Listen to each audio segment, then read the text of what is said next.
Lockdowns do work, not at stopping the spread of a virus, but they're successful at destroying economies. This virus is statistically as devastating to the population as a bad flu. So why have the governments implemented and held such a disproportionate response, destroying their economies and pretending that it doesn't matter? It's because COVID is the scapegoat and an excuse or an opportunity to bring about their Great Reset.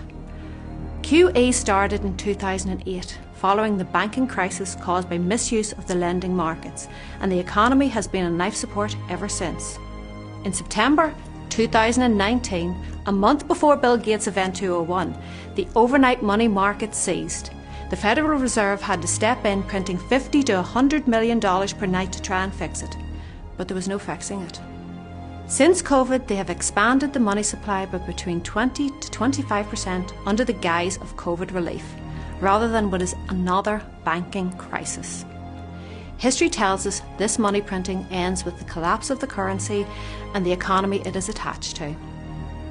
Since 1971, when the dollar as the reserve currency came off the gold standard, all currencies have been fiat. They are backed by nothing and dependent on faith. Only 3% of the money supply is physical notes and coins. The other 97% is debt-based. Debt brings money into existence. You borrow $100,000 and the banks are allowed to create that money from the ether and loan it to you with interest. In the reverse case, it's important that you know that when you deposit money into a bank, it no longer belongs to you. The banks can legally invest 90% of it and they provide you with interest for this. In 2008 we saw bank bailouts, but as of 2014, Ireland and the UK have agreed to bank bail-ins instead, meaning they can legally take your money in a crisis. This is what happened in Cyprus in 2013. The government claims to guarantee a certain amount of deposits, but only hold less than 0.5%, so good luck getting your money back. So the credit markets are under stress. What is the best pressure release valve for the credit markets? To hold back a collapse. It's a weaker economy. This could be part of the reason the economy was shut down. The difficulty they now face in opening back up is when you combine an increase in money supply with an increase in velocity, you're inviting inflation. In 2008, QE was given to the banking sector and large corporations, but in 2020 it was also given to the general public, readily available now to spend. By keeping sectors of the economy closed, you are breaking the velocity. Velocity is the number of times the same amount of money changes hands. An increased velocity will lead to inflation, but it isn't essential for it. Couple this with the inevitable increased demand for debt when the economy does open back up, and people are taking out loans again, and this could pop the debt bubble. This financial system is held together with debt. When you buy a loaf of bread, there could be 10 different transactions of credit to get it to your door between manufacturers, suppliers and distributors. Mathematically, credit is doomed to break, and this will seize the entire economy. This is why the banks were considered too big to fail. If credit isn't functioning, then products won't be created. When the credit market fails, so does the entire economy. So what do they do? Inflation is inevitable. More money is chasing the same amount of goods and services. That's just how money works. It has been evident in property for a long time, but is recently showing up in commodity prices like lumber, copper, and also in food prices. Inflation initially raises asset prices and then filters down into living costs.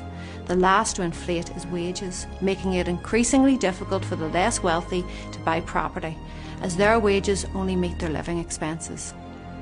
The government have got themselves into overwhelming debt, so they can't raise interest rates, or they won't be able to service that debt, as they can barely meet the interest requirements.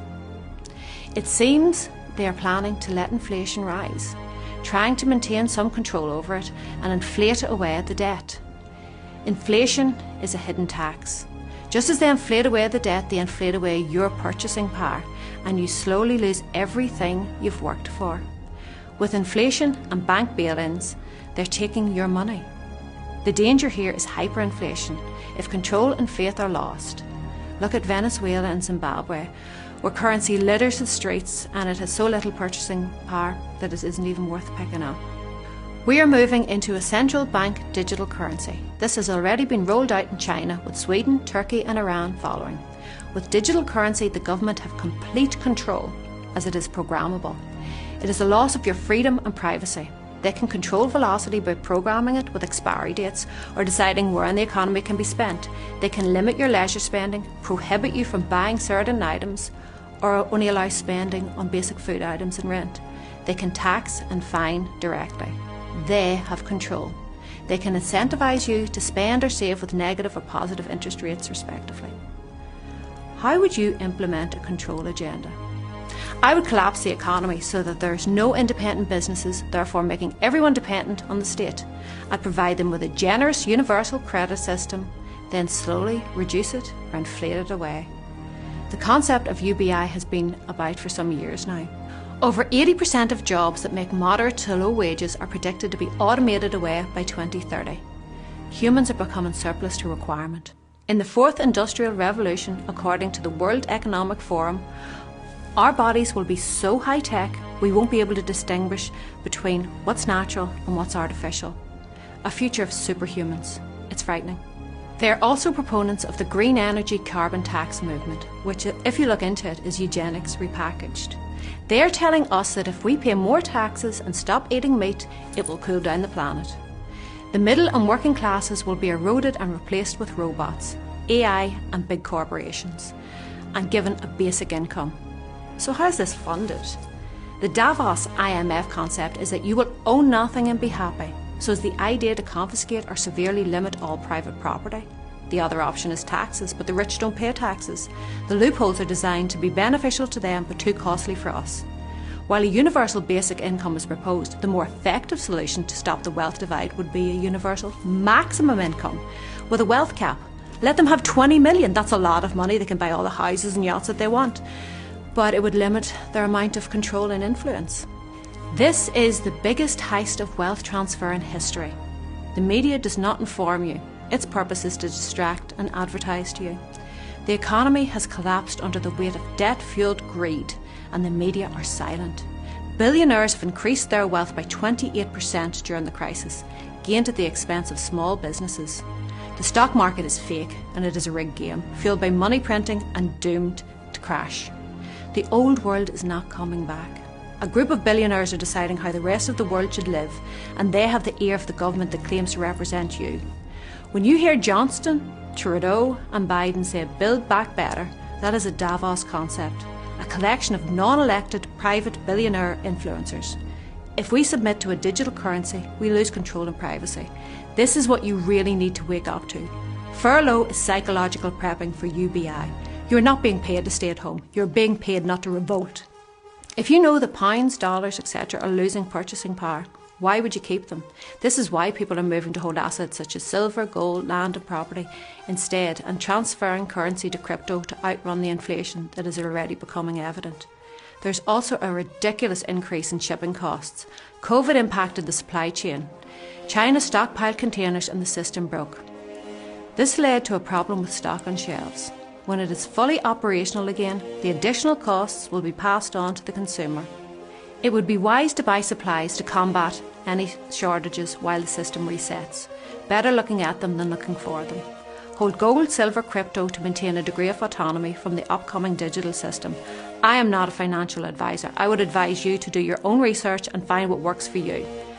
The problem is our fiat currency is failing. Thousands have preceded it and they've all failed due to debasement of the currency.